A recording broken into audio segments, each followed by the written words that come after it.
Two men were arrested in Brockton, Massachusetts on May 5, 1920. After appearing at a garage to pick up a car the police believed was used in a robbery. Both had pistols on them, along with anarchist literature, and Vanzetti was carrying shotgun shells. The two men in question are Ferdinando Nicola Sacco and Bartolomeo Vanzetti. Sacco and Vanzetti were accused of the murders of Frederick Parmenter, a paymaster, and Alessandro Berardolini, a security guard, during a robbery of the Slater Morrill Shoe Company on Pearl Street in South Braintree, Massachusetts, on the afternoon of April 15, 1920. Both men were tried for the murders and convicted. After several failed appeals, Sacco and Vanzetti were executed in the electric chair, along with a third man, Celestine Maderos, who had confessed. The presiding judges in both cases of several appeals were seen by some as forcing the trial towards conviction and execution. Sacco and Vanzetti both claimed to be victims of social and political prejudice, and both claimed to be unjustly convicted of the crime for which they were accused. However, they did not attempt to distance themselves from their fellow anarchists, nor their belief in violence as a legitimate weapon against the government. Their controversial trial attracted enormous international attention, with critics accusing the prosecution and Judge Webster Thayer of improper conduct and of allowing anti-Italian, anti-immigrant, and anti-anarchist sentiment to prejudice the jury. But that is outrageous. The executions elicited mass protests in New York, London, Amsterdam, and Tokyo, worker walkouts across South America, and riots in Paris, Geneva, Germany, and Johannesburg. The American embassy in Paris was besieged by protesters, and the facade of the Moulin Rouge was wrecked. As with other anarchists, the two opposed U.S. participation in the war in Europe. Anti-war radicals they were. In need of money they were. And moved to Mexico they did. To do what? To avoid the draft. Draft dodgers they were. The men were followers of Luigi Galliani, who was an Italian anarchist who advocated revolutionary violence, including bombing and assassination. These Italian anarchists were at the top of the government's list of dangerous enemies. Wow. War on terror sounds like. Homeland Security sounds like. Patriot Act it sounds like. Maybe that's why this has something to do with Barack Obama. These, at the time, Italian anarchists were on the top of the list of dangerous enemies and had been identified as suspects in several violent bombings and assassination attempts. William Ayres and Bernardine Dorn and friends put bombs everywhere, planned to make more bombs. They committed armed robberies, not necessarily those two, but members of the group. And they were let free, because the FBI infiltrated their group with informers, and that's bad. That's an invasion of civil liberties. I bet you the ACLU might have had a hand in that, and that's the reason why Bernardine and Bill are on the street today. Because if that's not infringement of civil liberties, that's a bomb is just like speech. It's the same as speech.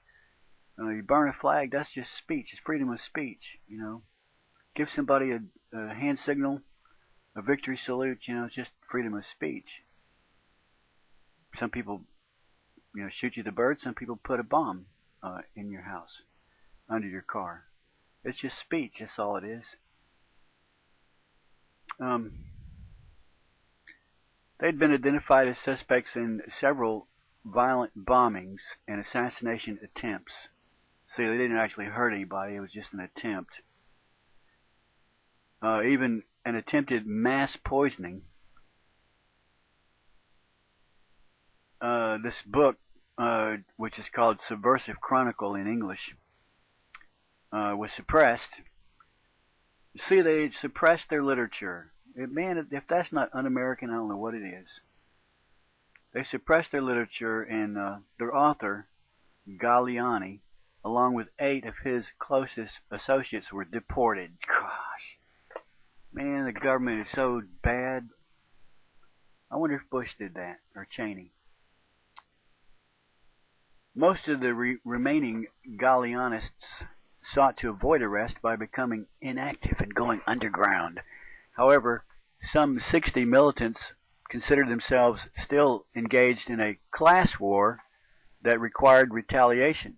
For 3 years, they waged an intermittent campaign of terror. Oh, don't say that word. Terror. Oh, don't say that word. What else are you going to call it but terrorism? Directed at politicians, judges, and other federal and local officials. Now, that's what Bill Ayers did. He's a hero. Because we're open-minded today, we accept people who have different opinions, and we give them the freedom to speak freely under the, Second Amendment or whatever it is. Put a firebomb under a judge's car in his house with children inside the house asleep. That's just freedom of speech, that's all. You spray paint slogans on the sidewalk in front of the house. That's just speech. You know, burn a flag, drag a flag behind you in a parade, an anti-war parade. That's just speech. That's all it is. No need to get upset. You know, a crucifix in a jar of urine. That's just speech. It's just art. It's art. See, like some people, paint pictures. Some people plant bombs. It's expression. That's all. Chief among the dozen or more terrorist acts the Gallianists committed or are suspected of committing was the bombing of Attorney General Mitchell Palmer's home in 1919. Why didn't these Italians, whoever they were, just go back to where they came from if they hated the United States? Why didn't they just go home?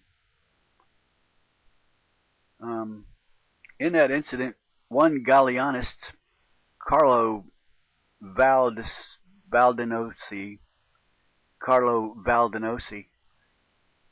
and an associate of Sacco and Vanzetti, was killed when the bomb intended for Attorney General Palmer exploded in his hands as he was placing it. Poor guy.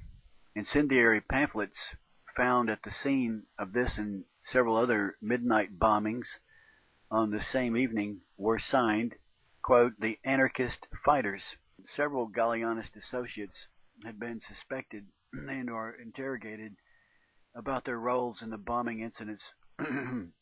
What does that have to do with Barack? Nothing. These are guys that just lived in the same country. They didn't even live in his neighborhood.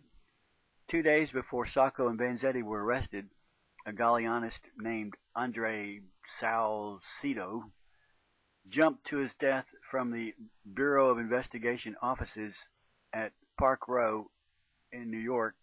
Roberto Alia, another Gallianist under arrest, was later deposed in an inquiry and testified that Salcedo was distraught over his capture and killed himself to avoid betraying the others.